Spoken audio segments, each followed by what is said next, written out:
Hi, Merry Christmas. Honestly, I'm a little bit upset right now. Why? Because it's the second time I'm filming this video. Hopefully, it's going to be no interruption and it's going to be way shorter. So, it's not your typical Christmas video, and as you can see, the title up below is about job hunting.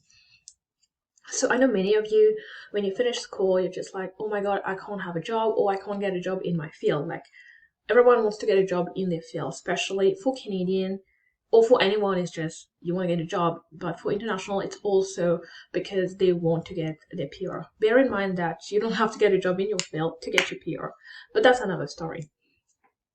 So as you may know, when I finished school I got a job right off the bat. And for those who don't know, my background is business, accounting and finance. So I actually got a scholarship. I studied in business school, and then I work as an admin assistant. I ended up into accounting and finance, and during my last month in that company I was a personal assistant of director.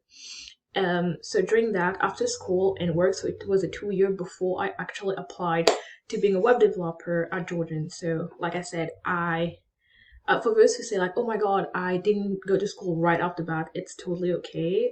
You can apply, and I did that without any agent. But you can see that I have zero experience in web development.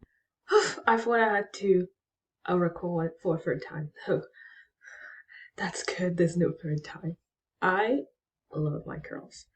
Okay, so now that being said, so I had zero background, so I got a job, and I didn't get one job. I got two jobs because um if you have seen my previous video, I quit my tech job because it was not making me happy, and I had no um I'm not going to say no backup plan, but I had to actually reapply to get another job. It's not like I didn't have another job in my back pocket. Oh my god, my back is hurting. So how did I do that? So what you need to know, in Canada, it takes approximately a month and a half for you to get a job. There's another path that you can go, is if ever, hopefully it records my voice correctly, if ever you have a co-op, so and you have a co-op, and then after your co-op you just graduate, you can actually be hired by that company. Or sometimes you have two co-ops and you do this two co-ops in the same company. Or if you are a really good student, or and when I say really good, you don't have to be an A student. It's just like you're committed, you do your homeworks, and you're very like regular and present in class. You can actually be hired for a co-op with Georgian Research and Innovation. Go and research and innovation for Georgian. You're going to be surprised. I talk about the three pillars all the time, but I guess if you go and find it for yourself, you'll be amazed how much Georgian have to offer than just me telling you, and it's very vague. And so yeah. So let's go to those people who don't have a co-op, or who are just graduating or about to graduate. So I would advise, what I did is that I actually applied like 1 or 2 months while I was doing my exam, while I was graduating, because uh, unlike my country where there's a job posting and then you can have an answer within a week or two, here it takes you a month or 2 months. Why? We are in the middle of a pandemic, so most of the jobs are remote, some are not. Most are remote. So when you're applying to a job, you're not competing with just your town, your province, or your city. You're actually competing in the whole of Canada. So if you apply for Toronto, some people who are in Alberta or in BC, they work remote, they are actually applying as well. And I'm not saying that to scare you, so we're going to work for it together. So you need to bear in mind that it's going to be a long process. You have lots of waiting, you'll have lots of rejection, you're going to feel defeated, you're going to feel discouraged, you're going to feel stressed, and that's part of the process. I'm just warning you. When you are applying, the two platforms that I used was LinkedIn and Indeed. And it's not 1 or 2 per day, it's 10 to 15 per day. Per day. This is how many you need to apply. And of all these hundreds of applications that you're going to send, you're only going to receive 1 or 2 or 3. And sometimes, because it takes so much time, because there's so much candidate to interview, you're going to have interviews one after the other. from different companies. But that being said, of all the hundreds, going probably to be one or two that you're going to receive, and it's going to take approximately that much time. So start early and don't be discouraged. It's gonna be okay. I got one after school. I quit that job. I got another one. So another tip is to tailor your CV, your resume, and your cover letter according to the company. What do I mean by that? So first thing, let's talk about the resume. I am French bilingual. I speak English and French, which is a great asset. I'm very fluent in French. I've been speaking French since I was a kid. What I did was that I put my education, and then I put the skills that I know, and then I put my language, which I shouldn't have done. Put your strength at the top. Being in Canada, it's an asset to speak French, so I should have actually put it in bold in my headline, and yeah. So try to be very smart in it. Don't put too much in your resume. And if you're having trouble, you can always ask Georgian to help you with writing your cover letter and your resume. And what do I mean by tailor it? It's because you're applying to so many jobs, it's so easy to, like, you can, like, on Indeed, sometimes you can just like be generic, because when they reject you, they give you that fucking boring generic rejection email. So why not? But if you like really like a company, like, tailor it. And I got that firsthand from the companies, because when I was at Georgian, there's this huge conference by with lots of developers, and because it was remote, it was worldwide. So we got Kijiji, which is a Canadian company, but we got Squarespace as well, and we got obviously, which is the bank in Canada. So here's what I learned.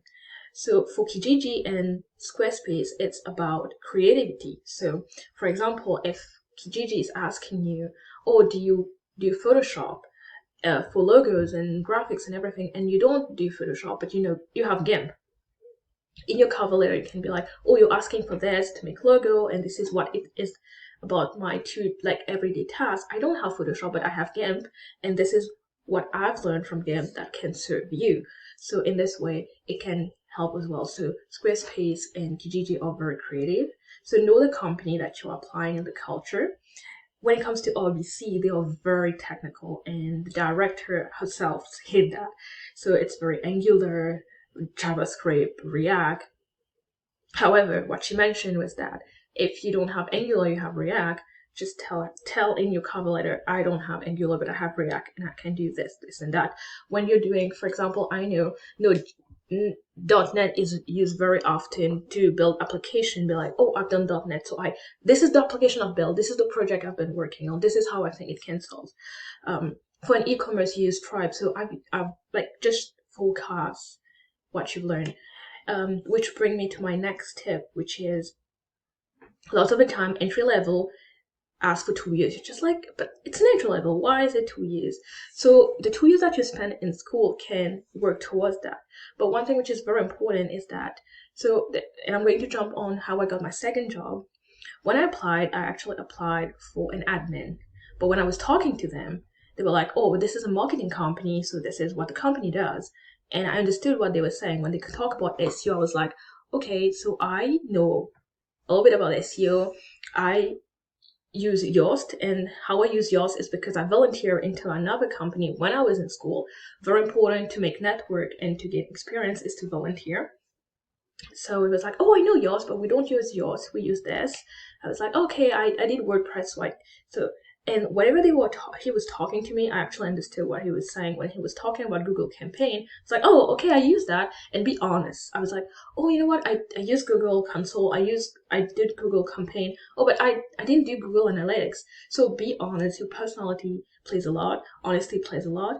And if you don't have experience, just volunteer for a company, and you can have some. And even if it says 2 years, just apply for it, because at the end of the day, when you interview and when you send your portfolio, they're just going to see, basically what they want to know is that you understand the job, that you're willing to learn, and that you're teachable. And a recruiter in Google said that sometimes what they look for is someone who has 60% to 70%. If you're 100%, it's means you're overqualified and there's no room for improvement. So you don't have to be a top notch for that. What was my next tip? volunteering. Oh, one other thing, if you don't have any network and you can't volunteer and you don't know where to start, who to contact, what I did, I took I Google like marketing company and stuff like that. But if you're super shy and you don't know how to reach to people, they're not replying, they're not answering back, here's what you can do. So I've always considered myself as a business. So I have a YouTube channel. So if I have to design the logo, the edit the videos, which I don't do, I can work on that and be like, hey, I have a YouTube channel. This is what I do. But if you don't have that, that's totally okay. I've made like 3 to 4 portfolios. And what is a portfolio? It's basically a website that shows your work, because a lot of the teachers, you will hear that your portfolio. I was like, what the heck is a portfolio? I've never done a portfolio in my life. So basically, a portfolio is just a website which you show your work. So I've never learned Blender at school. I found that very interesting to do that.